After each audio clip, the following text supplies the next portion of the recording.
there's always this, like, as you push, so I'm showing you guys like folding, and I'm showing you guys, I guess I'm not showing you guys, but I can show you guys. There's like a movement of the pelvis that comes in, and then there's also like a movement that comes up the spine, and then out into your hands. It's actually easier to do standing forward. But I think in the first level, I talked to you guys about the pelvic shift. A little bit, Yeah. So it goes more from a neutral position towards the anterior tilt. So if your pelvis was a bucket of water, you're going to tilt that bucket backwards. But you're not going to imagine energy spilling out of your gate of life. That wouldn't be good. So you can kind of connect the mind visual to your pelvis and just begin to rock it back and forth.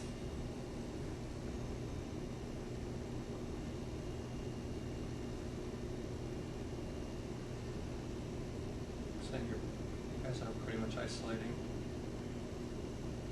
the movement. So if you just start allowing yourself to sway on your feet also. And so what you're working to create is a wave pattern through your whole body. So normally if you do just the pelvis, eventually the spine will begin to follow. At first it'll be your lumbar spine, and eventually you'll learn to move it up the thoracic. And you want to take it eventually up to like do 14 area, and then it should split and go out your hands. You really don't want to try to, like, even mentally, even think of the energy going up into the cervicals, because it'll tend to jam, and it's not fun. So you really want to allow the energy to roll out through the shoulders, and you do that one by tucking the chin in, and the other thing is by relaxing the shoulders. If you tighten the shoulders, the energy's gonna go to the shoulders and say, I can't go through there. And then it's gonna want to creep up the back of the spine, up to the head. So you want to really relax the shoulders.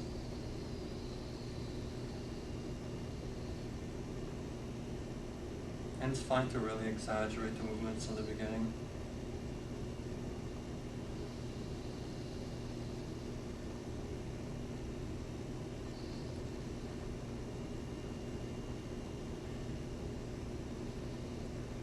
Could you show that in profile?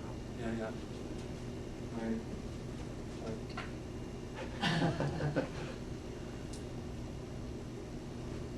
So I'm going to really exaggerate it.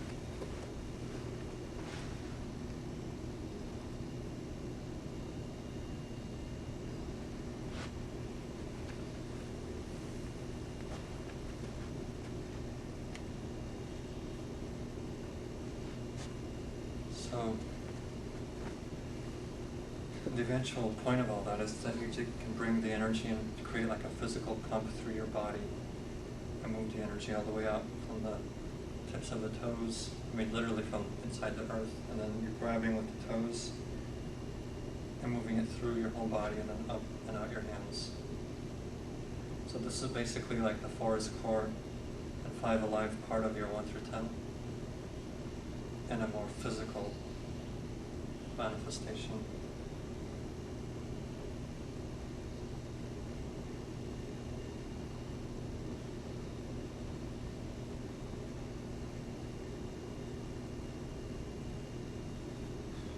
Okay, is anybody getting warm yet? So that's something fun to play with. Good question. Oh yeah, so your question was, after you learn to do this, then you can learn to integrate it more from a folded position. And so that's more what you're seeing me do when I pump. It's like I'm doing a spine ripple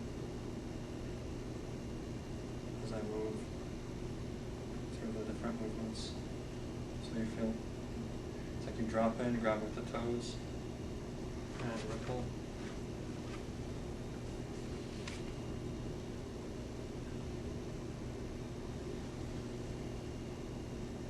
But But this is something that generally it takes a long time. So, you know, I'm happy if I get people to fold. Like, this is huge if you already do this, because you're opening up the yin channels on the inside of the legs. Energy tends to really get stuck here. And so, this already does a lot if you get this part down. And then this one, you know, this just comes with time as you practice more and more. So the advantage or the reason to do that is to pump the energy out Right, through more, the arms. More up of a and physical pump, yeah. So, you know, posture, breath, and tension. I mean, you can stand in Wuji and do the same thing, but if you're doing it with the breath and the body, even if it's subtle, you know, holding your hand over someone's deficient spleen, and you just, you know, gentle tonifying, you know, it's like you're stacking the deck in your favor because you're doing posture, breath, and intention. And the amazing thing is the more you do the physical posture, it's like the more your intention gets stronger. So it's sort of like you go through the whole physical realm, and then once the more you master that, the more you just go, and you just think. It's like you're actually thinking this movement, but you're just going so subtle that you just go back to, you know, everything just goes back to the Wuji. So there's almost no movement, and you just. But before you, so there's, I guess one way to explain it is that as you connect your body physically, you're clearing the pathways. Because every segment that your mind is not aware, you don't have a mind-body connection with all the segments in the spine. You know, when you do this, it's like you're trying to do it, but it's like there's kinks in the hose. You don't recognize. Yeah. If you're not moving. Right. And then when you start to move, you break all those, you know, all those blockages apart, and you create a pathway, and then you actually go back to stillness, you know, but then the pathway's clear. So you have to go through those steps before you You get to do. that point. Yeah. Unless you're Usually. just, at least from the Taoist tradition,